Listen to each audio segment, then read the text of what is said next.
Hi and welcome to the Mama Mel collection. I am a sewing and embroidery business here in Central Florida. I want to tell you about Cutaway Stabilizer today, my 3 favorites and my 3 favorite scissors, and I'm going to show you an example of my best tips for cutting the stabilizer off of the back of your project. We're doing it specifically on a sweatshirt today. This is a collaboration I'm doing with a local bridal shop here in my town. This will be going to their store. And it's gorgeous, so I'm really excited to partner with them. But I have the stabilizer here. We embroidered this on my single needle, which is a Husqvarna Viking Topaz 50. And I want to show you my favorite scissors, my favorite cutaway stabilizer, and I want to show you how to cut the stabilizer off the back of a project without snipping your design, without snipping your project or your sweatshirt, and go from there. 3 favorite scissors to use and the ones that I would recommend for trimming stabilizer off of the back of a project. This is my first pick. These are Fisker's micro tip. They're super small. They're like 1.5 inches, and they have a super sharp, tiny tip. So it makes it super easy to cut out the back while keeping them like in control. So these are my number 1, and of course they come in pink. So all of these scissors and stabilizers will be listed in the comments. These are my next favorite. These are the most expensive out of all of them. This is the Gingham brand. I just got these because I've heard a lot of great things about them. The double curved, so we have like a big curve here, which helps get over hoops, and then the curve here. So this helps with trimming the applique on the front as well, but I also do use them time to time for cutting the back of the stabilizer. And then the other one, which is super common, is just the normal curved applique scissors. These tend to be a little bit bulkier and heavier, but I do like these for trimming the back of the project. So a lot of times your machine will come with a pair of these. Otherwise, I will have them listed below. As far as stabilizer, anything that you're doing with clothing, specifically sweatshirts or t-shirts, you want to use a cutaway because it lasts longer, it goes through washes better, it's stronger, especially if you're working with dense stitching. I do a lot of work with wedding dresses, which can get heavy, thick, dense, so I typically use 1 to 2 layers of a medium cutaway stabilizer. So my favorite are the new Bro Thread brands. Every once in a while I'll use HBI products from Amazon as well, but this is a medium weight cutaway in black. I use this for darker sweatshirts and t-shirts. This is a medium weight white, which I use for my lighter sweatshirts, lighter color sweatshirts, just so that it has a nice contrast. And then when I'm working with like lighter t-shirts, lighter weight t-shirts or sheer shirts, I will use the Cutaway Mesh Stabilizer from New Bro Thread.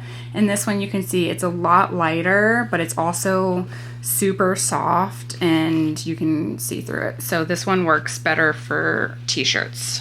We're gonna flip my sweatshirt inside out. I just pulled it off of the machine, so the front isn't done yet, but you can see how beautiful. This is a wedding dress. And we embroidered it on to the front of a sweatshirt, and the name of the shop is Enchanted Bride. So this is going to our local bridal shop, and then we're gonna collaborate from there. So let's show you how we cut the stabilizer off the back of the project. First thing we want to do is flip it inside out, and I recommend you flip it so that it is flat. Like I said, I have not cleaned up all of my jump stitches or anything yet, so those will get trimmed, but what we want to do is pull the stabilizer up around the edges. Especially I use 505 adhesive spray, so there's a little stick, but all we want to do is we want to trim about 1/4 inch as close to the edge of the embroidery as possible, about 1/4 inch. Doesn't need to go in between letters. It doesn't need to be straight up along the edges. It just needs to leave a small little bit around. So we're going to use my favorite scissors, which are my little pink Fiskars. And you just want to go slow and be patient, making sure that you do not trim, snip, clip, or anything cut your sweatshirt. So once I make my initial slice down into the stabilizer, I flip it over so that I see where my stitches are, and I just trim around as smooth as I can so there's not like jagged edges around the edges. So see? So that is perfect, and that's what we're going to do all the way around, and then we're going to be done. But like I said, if you do it blindly or you do it fast or you don't flip it up, there's a higher possibility that you will clip the sweatshirt, and then you'll be mad and you'll have to redo it because there's no fixing. So you want to take your time, use super sharp scissors, and leave about 1/4 inch all the way around.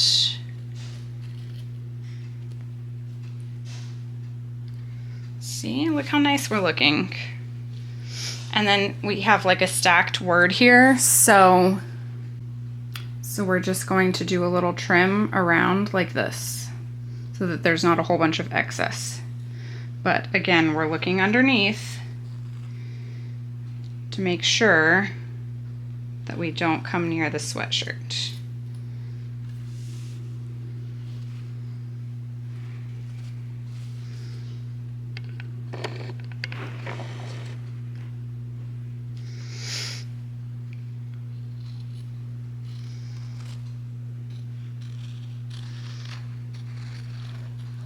And the Cutaway stabilizer tends to soften up. If you get worried that it still feels stiff, it softens up over time via washing and wearing, and it's not anything that you should be worried about.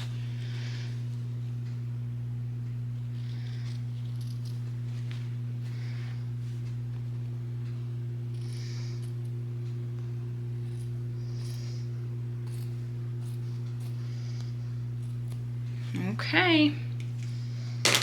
A little side tip is save as much of this as you can for a future project on using a smaller hoop. So I typically cut off what I can save and salvage and put it in my scrap bin, and then it gets used later because we all know that this stabilizer is expensive. So there we have it. Look how nice.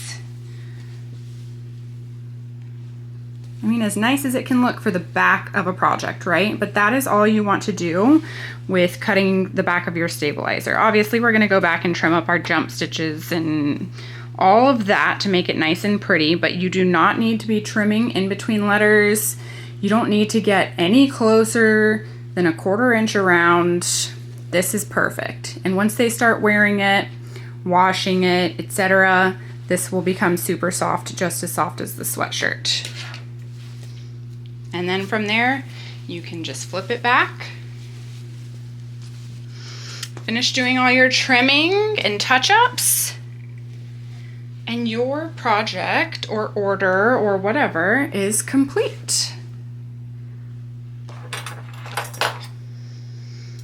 I hope that you found this video helpful. Thank you for watching. Please come back to subscribe if you enjoyed this video, if you liked this how-to. I would love to have you here permanently, and thank you for being here.